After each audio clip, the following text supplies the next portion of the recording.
Black belt? Who gave him that? We have to check that moment. Brazilian Jiu-Jitsu, BJJ black belts are often seen as the pinnacle of grappling expertise. In the UFC, having a black belt can give fighters a big advantage on the ground. But not all black belts perform the same when it comes to MMA. In this video, we're going to explore some of the most underwhelming BJJ black belts in the UFC.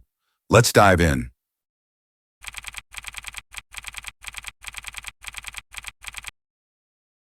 In Brazilian Jiu-Jitsu, achieving a black belt represents years of dedication, skill, and mastery of ground combat. However, in MMA, that doesn't always translate into success. For some UFC fighters, despite holding this prestigious rank, their submission skills and ground game haven't been as effective in the octagon. Why? Let's break it down. While a BJJ black belt means a lot in a grappling match, MMA introduces striking, wrestling, and overall pressure that can neutralize pure grappling skills. A fighter's success doesn't only depend on their grappling background, but also on how they integrate those skills into the chaotic world of MMA.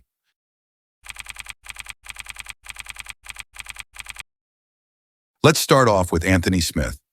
Anthony Lionheart Smith has had a solid MMA career, even earning a shot at the light heavyweight title. But despite being a BJJ black belt, his submission game has often been neutralized in high-profile fights. Against Glover Teixeira, for example, he was unable to capitalize on his ground game and instead endured brutal ground and pound. While Smith is a tough, gritty fighter, his black belt credentials haven't translated into consistent grappling dominance inside the octagon. His recent loss to Roman Dolidze showed Anthony Smith curling up into a ball for the majority of the ground exchanges without threatening any sort of submission or attempting to use his BJJ skills to make it somewhat competitive on the ground. Our next fighter is Johnny Walker. Johnny Walker is a flashy and unpredictable fighter in the UFC's light heavyweight division, known more for his explosive striking and unpredictable fight style than for his Brazilian Jiu-Jitsu, despite holding a black belt. Walker is the prime example of the lights are on, but nobody is home, but we all still love him. However, his ground game has often been exposed, particularly against fighters with strong grappling pedigrees. In his fight against Corey Anderson and more recently against Thiago Santos, his ability to defend against wrestling and submissions has been questioned. Even though he's a black belt, his lack of success in grappling exchanges shows that his BJJ hasn't translated effectively into his UFC performances. This disparity between his BJJ rank and his grappling performances makes him a fitting inclusion on this list. His brother Walter Walker has a heavy BJJ and wrestling approach to his fights, so it's confusing why Johnny Walker doesn't implement this into his game as well with his tricky striking. Last but not least, we have Andrei Arlovski. A true legend of the heavyweight division, Andrei Arlovski has had a long career and holds a BJJ black belt, but his ground game has often been criticized. He has rarely used his BJJ effectively, and in some key fights, his inability to secure or defend submissions has cost him. We saw him get easily submitted in his fight against Tom Aspinall, but more recently against Marcos Rogerio de Lima in the first round.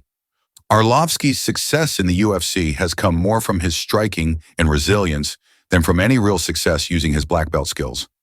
It is uncertain whether it is due to his old age, but as a seasoned black belt fighter, he often struggles defending simple submission attempts.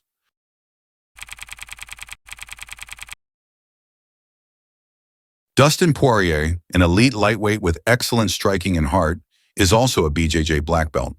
However, he often gets easily taken down in fights by other high-class grapplers. He is an honorable mention in this case, as he does have quite a few impressive submission wins. However, there have been quite a few question marks around his black belt in BJJ due to his vulnerability on the ground. Alex Pereira was awarded a black belt after his win against Jamal Hill, despite the fight not hitting the ground at any moment. It is uncertain what sort of danger Alex Pereira presents as a BJJ black belt, as we have not seen him get taken down since his fight with Jan Blachowicz. Alex Pereira is yet to show any skill in the BJJ realm. However, it is only a matter of time before we see how good he truly is.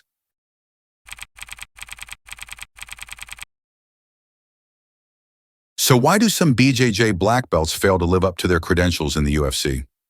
One of the main reasons is that MMA is not pure Brazilian Jiu-Jitsu. Fighters have to balance striking, wrestling, and overall fight IQ. It's not just about having the knowledge to execute submissions, but also about implementing them in a real fight where punches, kicks, and elbows are flying at you. And once a fighter becomes more comfortable in their striking, you see they tend to stop using their other expertise rather than utilizing all their skills. Additionally, fighters can achieve their black belt in BJJ, but may not continue developing their skills in grappling as they transition into an MMA career. Without continued focus on their jiu-jitsu game, they can get left behind in an increasingly competitive sport. Brazilian Jiu-Jitsu is an incredible martial art, and earning a black belt is no small feat. However, in MMA, it's not just about the rank. It's about how well you can apply those skills when everything's on the line. Fighters like Anthony Smith, Andrei Arlovski, and Dustin Poirier may hold BJJ black belts, but their performances inside the octagon haven't always lived up to the expectations associated with that rank. Let me know in the comments who you think are the most underwhelming BJJ black belts in the UFC. And don't forget to like and subscribe for more UFC content.